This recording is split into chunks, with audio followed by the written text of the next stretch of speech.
किया था भैया, है ना।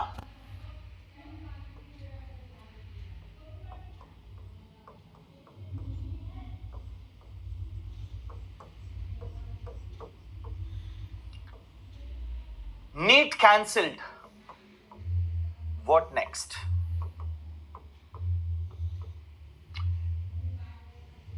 पहले तो मैं एक बात बता दूं, 2028 के लिए, 2027 के लिए बिल्कुल भी स्ट्रेस लेने की आवश्यकता नहीं है। और यह भी नहीं सोचना है कि जो नीट का एग्जाम है अगर उसमें ये सब चीजें हो रही है तो क्या हमें नीट करनी भी चाहिए या नहीं करनी चाहिए। एक बच्चे ने मुझे ऐसा मैसेज किया कि जब इस तरह की सारी चीजें हो रही हैं, इतनी धांधली हो रही है, तो फिर हम क्यों हमारा प्रेस्टिजियस टाइम इसमें लगाएं।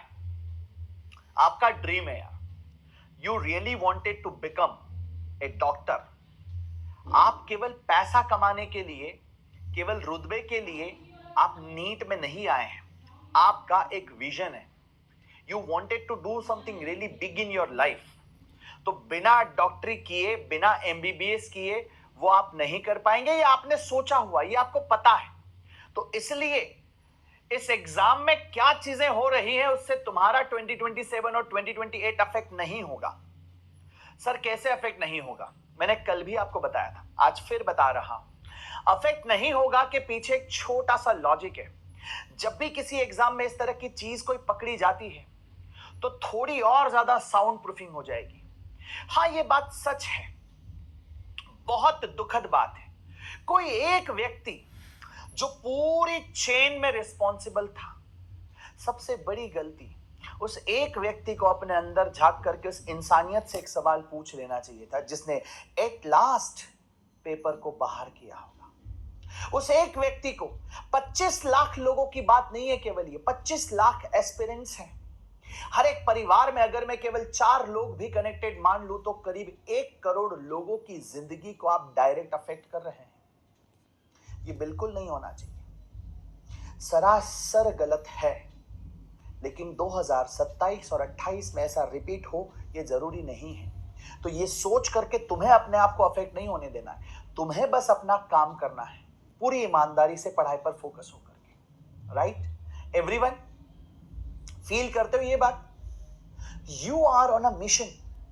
आप एक पर्टिकुलर टारगेट के लिए पढ़ाई कर रहे हैं। आपने अपना एक ड्रीम सोचा हुआ है, you wanted to complete that dream, और उसी के लिए आपको आगे बढ़ना है। ठीक है, तो इतनी मेहनत आपकी वेस्ट नहीं जाएगी।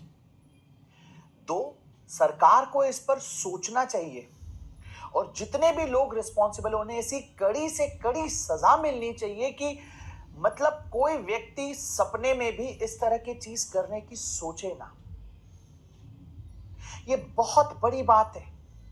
आप किसी एक व्यक्ति के जीवन को इस तरह से अफेक्ट कर रहे हो, शायद वो वापस उभर कर उठकर आ ही ना पाए। 2 साल बहुत बड़ी मेहनत होती है। आज उस बच्चे ने जो अपने गांव में बैठा होगा, दूर किसी कस्बे में बैठा होगा, जैसे तैसे उसने पढ़ाई करी होगी और शायद ठीक ठाक स्कोर भी किया होगा। उसे नहीं मिले होंगे कोई क्वेश्चन पहले से, उसे नहीं मिला होगा लीक पेपर पहले से, लेकिन उसने जब अपनी पूरी मेहनत की पढ़ाई करके, उसके मम्मी पापा ने सारे सेक्रीफाइस करके अगर अच्छा नीट में स्कोर किया, अब अगर 1 महीने 1.5 महीने बाद वापस एग्जाम होगा, वो किस मेंटल स्ट्रेस से गुजर रहा होगा। उस व्यक्ति को जिसने भी ये किया चंद रुपयों के लिए, या जिस भी तरह की बात है, अभी हमें पूरी डिटेल नहीं मालूम, जिस तरह से रिसर्च होगी, बातें होंगी तो समझ आएगा आगे। लेकिन आप सीधा सीधा 1 करोड़ लोगों को अफेक्ट कर रहे हो।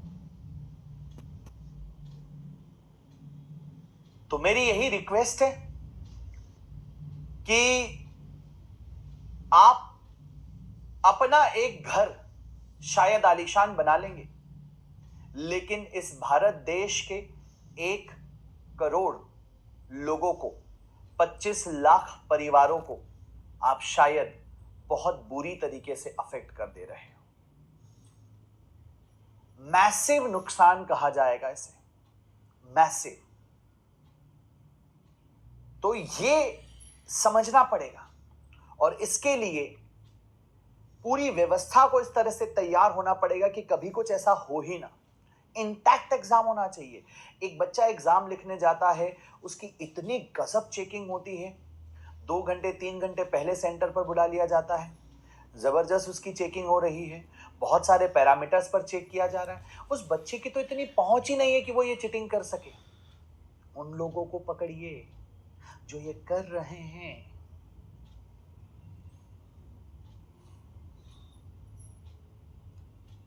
चलो, तो अल्टीमेटली मैंने कल भी एक बात कही थी कि जो कुछ हमारे हाथ में नहीं है ना, उसके बारे में ज्यादा सोच करके बस हम केवल और केवल अपना वक्त जाया कर सकते हैं।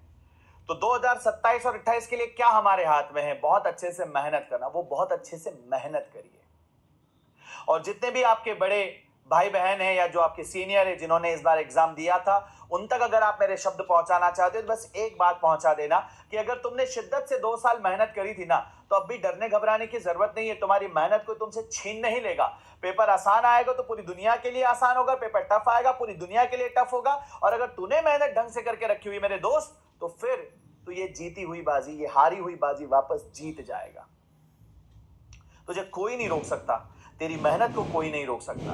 हाँ, हो सकता है 19-20 हो जाए। अभी इस बार एग्जाम में शायद हो सकता है 650 हो, रिपीट होने पर हो सकता है 680 हो जाए, हो सकता है 640 हो जाए। इससे ज्यादा फर्क नहीं पड़ेगा।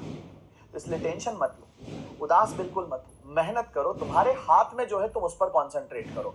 हो सकता है तुमने वेकेशंस प्लान कर लिए होंगे, कैंसिल करो। प्रॉपर वापस रिवीजन करो, ज्यादा से ज्यादा मॉक टेस्ट दो उन सवालों पर, ठीक है।